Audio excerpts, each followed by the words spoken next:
How many dicks do you think Bobby has sucked in his lifetime? On purpose? No. Stop, Yes, stop. of course, on purpose. Stop. Oh, he doesn't know No, about he it? doesn't know anything about that kind of stuff. And Oh! Woo! I thought you guys were I'm real. going to say it on my side of my kusa. I'm going to say it on my side of my kusa. I'm going to say it on my side of my kusa. Stop clapping. He doesn't. Not everyone knows that I do things. I used to do things like that. Yeah. So don't bring it up. I know, but let me just say the picture the picture Oh, that there's you a painted. picture? No, the picture that you painted about your friendship of this decade-long friendship and seeing hookers together, I would assume that you would divulge that type of information to someone like him. No, because I don't tell like him. Some certain people, like Sebastian. I can't look at Sebastian Eric. Maniscalco. Yeah, I'm closer with Sebastian too. I went to his fucking wedding, right? But I can't look at Sebastian Maniscalco because I know how he is. He paints his nails. Right, he's cleanly. He's like a real cosmopolitan guy. Yeah. Well, that's a weird example, though. I mean, we can't have regular friends. You and I can't have regular friends. Yeah. We just can't. But I can't look at Sebastian and go, "Hey, I sucked a couple of dicks in my life." A couple? When he was younger. When I was younger. I was a kid. Teenager. But a couple? The first time is like, okay, you're experimenting. You're at Boy Scout camp. I get it. But the second one... All with white boys. I get it, though. Asian guy and girl, they're the same from behind. That's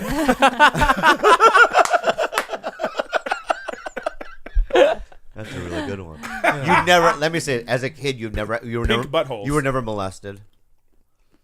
What a question you ask somebody. At the end of the podcast. No, I'm asking you a question. Have you ever been molested? I've had issues in my life. You've been molested. What? I'm not going to talk about my molestation. Yeah. What a thing to ask someone. What? Well, I thought we were friends. I'm with this lady. Yeah. I'm going to tell you right now, I was molested. Bobby. Yeah. You look at your Instagram of this podcast. It is like a disturbing tale of debauchery. Yeah. Yeah. So I'm just a guest to this debauchery. Okay. As a and friend, we're so glad you're here, Eric. We're so happy. And as a friend, you're I want here. to say I am so sorry that you were molested. Oh my God. Great. I really am. You're headlines. a good guy, and you have a good soul. I'm sorry that some man touched you in that way, inappropriately. You don't know if it was a man or not. Oh. He lucked out. And you also used to be a school teacher. So when you did a luck out. People don't know this, but Eric was a school teacher. You were? What grade? Sort of. He was a sub, like an elementary school. I love No, subs. not really. What? Why do you love subs? Subs were like What my the? What favorite were you? part of You weren't school. sort of a fucking school teacher. Yeah, it was sort and of. you were what? What were you then? Well, we're not gonna go into my sordid past. But anyway, he started comedy, but people don't know, and he quit because he was. I just quit. I just didn't Because of the open mic scene. It was brutal in LA. brutal. In Especially LA. at that time. Oh my God, it was the worst. People don't realize how bad it was. I didn't even know how. In the 90s, late 90s, right? And then I didn't have like the mental constitution to like. Yeah. I remember being at this club called Mixed Nuts. And, I remember it's a Mixed comedy Nuts. union now. Yeah, comedy union. And J. Anthony Brown was the host. So I'm this young comic. I got on this show, and like he's on stage killing, like that kind of black comic killing. That's like you're like, oh shit, okay. And then he doesn't know who's next. He looks out at the comics. Who next? You know? Yeah. And then like literally, I was standing in the front, and I felt like everybody took one step back, and it was just me by myself. So I go up, I do like 1 minute, and he's giving me the light. I'm talking about like vigorously giving me the light. So I say on stage, man, I got the light already. But I was sucking a bag of dicks, right? And then when I get off stage, he proceeds to do like 20 minutes about how bad I was. Whoa. I even remember one of the jokes. He was he goes, you got the light already? Shit, people trying to set their girlfriend on fire to get you off stage. Oh, and you're probably in the back crying. Or I like was in the back like, wow, this is like, I was like 20-something years old. I was like, fuck, this is how it is? Can I tell you the worst thing and that happened that to me? shit hurt Did me. you- did I didn't you get grow- back on stage for like 9 months. Did you grow up here in LA? Yeah, I was born in LA. So all your open mics were here in LA then? Yeah, and it was all weird Yeah. experiences having to go pay. Remember that place way out in like off Ventura? What was the name of that club? It was like a cabaret. It was something called. Yeah. I forgot I never played it. Yeah, it was like, you I had didn't have a car, so I couldn't get out there. Oh god, you had to pay $4 to like perform. I mean, it was the worst back in the day. The worst fucking show I ever had, a showcase I had, was in front of an all-black crowd. And this is what happened. Abby calls me, my manager. She goes, sweetie, I got you an audition for Montreal, but I also invited Will Smith's production company and all these fucking people, right? And it's gonna be at Freaky Monday. Not Freaky Monday. What was the Laugh Factory one? No, the Improv one. It's Tuesday, like Freaky Tuesday. Mo Better Mondays or something. Something like that. Mo Better Monday. Wow, and that's fucking brutal. That one's combat comedy. Right. So then they had this. What they had was 2 8-year-old rappers right before me. Oh god. It was like not Kid and Play. What's the two with the Crisscross? It was Crisscross. Oh shit. It was Crisscross, right? So you opened for Crisscross. Right. No, I went right? after them. Followed After the crisscross. crowd. So this is what happens. Oh, they opened so, for you. So Montreal's there. Will Smith's production company, all black crowd. It's packed, all right? And these 2 kids go up there and they destroy the room. Sure. People are standing, dancing. It was insane. And then I forgot who the host was, but he said, "All right, now we got to go back to stand up, and this is a showcase. You know, me showcasing for Montreal." Make it even worse. The kids don't leave the stage. What? He tells the kids, "All right, well, you guys are done," and the audience is like, "No, we want them." Right? So the kids are up there, like, you know, on stage, kind of like, "We're gonna do another song," but this motherfucker goes, "Nah, Bobby Lee." He doesn't even let them leave. They're on the stage when I go up on stage. So then what do you... Right? So I get up and I start telling my joke. I don't even know. I'm so young. I don't even know, like, "Hey, can you guys leave?" or nothing. I just kind of go into my act. All that's they're fucking booing me, this and that. Yeah. And I'm literally crying. Tears coming down my face. And I don't even finish. I start shaking and I get off. And I just remember this distinct moment. My friend Jonathan Gottsick came to see me. He's a white dude. And I remember him giving me a hug as if to say, "Good luck with the rest of your life." Yeah. You know what I mean? We're going to go back to San Diego and probably get a day job. You know what I mean? It was like one of those clubs. It literally scarred me for years. Yeah, this is the same kind of thing that happened to me at that club. And I had a couple experiences like that. I remember I had just got knee surgery. Okay. Why is that so funny? I just got knee because fat dudes, they need that. They get I because wasn't of at the the time. weight. Because of the weight. I was and like- their Blow out knees your get knee early? I was like the 24, and I was playing basketball, and somebody anyway, so I tore my ACL.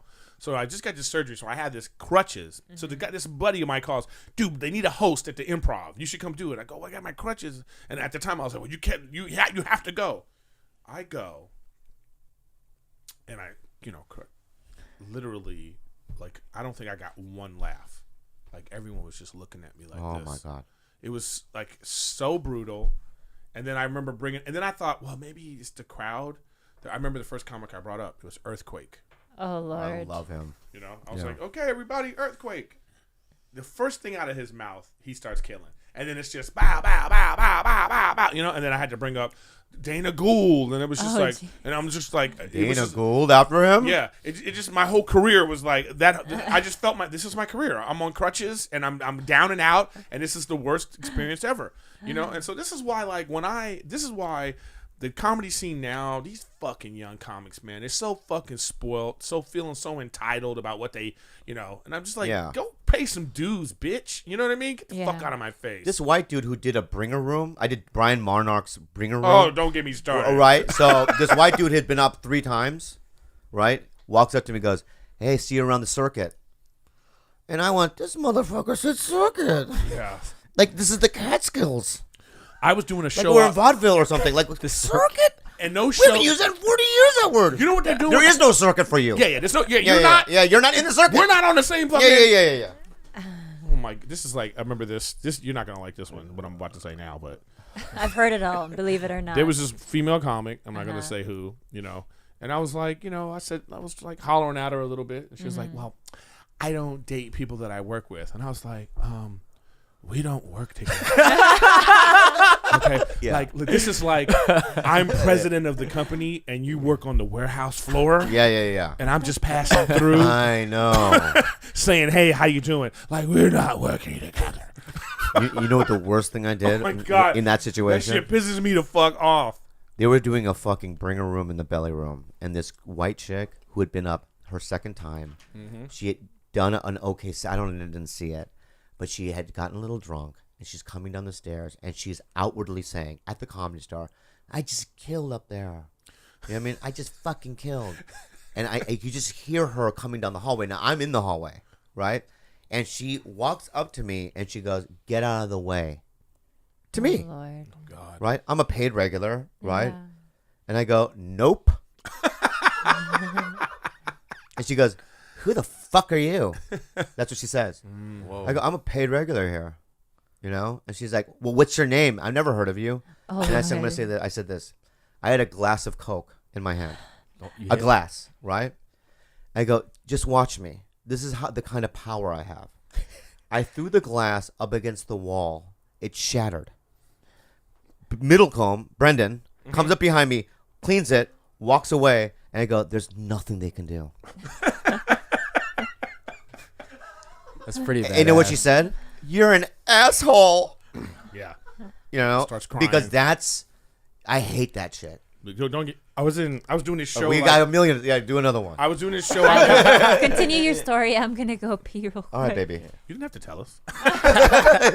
I'm just not in a good place. I'm in so much pain. I was out in Humboldt, whatever it was, and because of all those bringer shows at the Comedy Store, these people are telling people, like, you know how what's your credits? These people are saying, oh, regular at the Comedy Store. Oh, I hate that. This guy comes up and I walk up to him and I was like, yeah, I don't know you. Who are you? You know, don't say that shit. Yeah. Because you're not a regular at the Comedy Store. Because you're disrespecting all that I had to do to get into that fucking place. You don't even fucking know about what I'm about to say about that shit. You know, you don't ever say that again. Even fucking want to know what I have to say about that shit right now, man. Why are you throwing I don't know why. It gets me so angry. Here's another thing I hate, all right? When I hear this shit. He's been on Showtime, Tonight Show, HBO, and it's some like guy you've never seen before. Yeah. You know what I say to him afterwards? When did you do the Tonight Show? I will go up to them, ask them. Well, I never was on the Tonight Show. Well, the motherfucker before you who brought you up said that you were on it. I know, it's just something I tell them to say. I go, no. What? Because I'm going to tell you something right now. I did the Tonight Show. And I don't even use that as an intro because I only did it once. That's how sacred that shit is. Yeah. Don't fucking lie. I hate when people just like bring you up and they just say whatever too. I say, hey, I have a credit. Just Who say has that. the best intros You know? in the business? Not you. I don't. No. Oh, were you hoping? You think I want to? Okay, this is your classic intro for me. Oh, here's this guy, ugliest guy in the business. He looks hideous. My friend Eric. Why would the fuck would I want to be brought up like that? I say, fuck you, sir. Why would I want to be brought up like that? Fuck you, sir. Huh? This is what I say. Fuck you, sir. Okay, this next That'd be guy like comes. going, here comes the gookiest guy I've ever met. Fuck you, sir. What you're saying, you're not saying truth. Okay, I say shit like this. I talk about our relationship. Oh, God help us. Right? I say your credit's bullshit. Mm-hmm. Workaholics. I say that. Which he hates Jim saying. Carrey. Showtime. I've said that a couple of times. That just happened. It doesn't matter. I fucking And you still add a little extra to it too, though. Yeah, I say you're like, the ugliest person I know. If Bobby's gonna praise you, he has to tear you down twice as hard. Oh, I know. Yeah, he's got to be like, I know. I really like this guy, but he's a fucking ugly. That's how he starts. Anytime he wants to Yeah. shit on me, he'll always say, "Sweetie, I love you." It's always prefaced with "I love you," and then he'll trash you. Yeah, he'll That's what he absolutely does, you know? destroy me. If he gives you an orgasm, he has to shit on your face. That's how he is. And he does.